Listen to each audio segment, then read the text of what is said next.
Here's your tutorial for a high bar back squat, followed by instructions on how to set everything up before you get to your first working set. Take an even grip on either side of the hash marks and duck under the bar. Aim for the soft space between your neck and your shoulder blades, called your trap muscles, to support the weight of the bar without feeling it poking into any bones.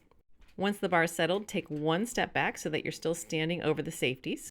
With feet slightly wider than hip width, toes facing forward or slightly out, take your breath to brace.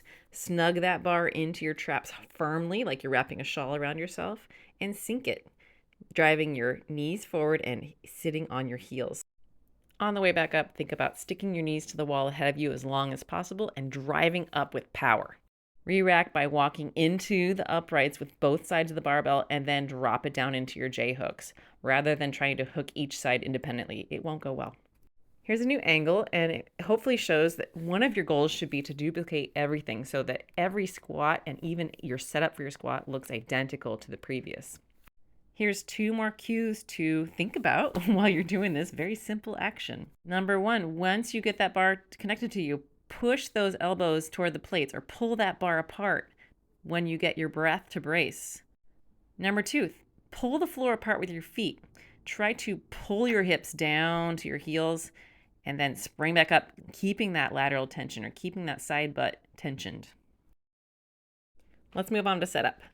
One of the top ways people can get hurt with back squatting is just not having the rack set up properly. So we're going to go over J hooks, which is where the bar rests in between sets, and safeties, which is what the bar is resting on now. And they both need to be tested before you start your sets, and then write those numbers down so that you don't have to figure it out every time. So I'm going to test it here. I set the J hooks a little too high intentionally. So you can see what that's like. I'm going to do my squat, re-rack it. I cannot get it back on there unless I get on my toes. That is really imbalanced, especially when there's a lot of weight on the bar. So I'm going to go through the labor of dropping them down so that I can more easily re-rack, which means after you're squatting, you should be able to just walk forward until you both ends of the barbell hit the rack, and then you can just slide it back down into the J hooks. I'm going to show you next how to set the safeties up. When you fail a squat, it's typically at the bottom or halfway up. So I'm pretending to get stuck. I am bailing by just setting the bar down on those safeties and ducking out. But I think it's a little too low for me to feel safe about bailing without squishing my neck or getting kind of compressed. So I'm going to bring the safeties up. I'm going to write this number down too. And then I am going to test this to make sure that the safeties are high enough to catch me safely and also not so high that I'm going to knock the barbell on it when I'm trying to squat. So here I'm practicing my fail, and I can easily just kind of crawl out the front, and that felt good. So I'm going to use that safety height instead.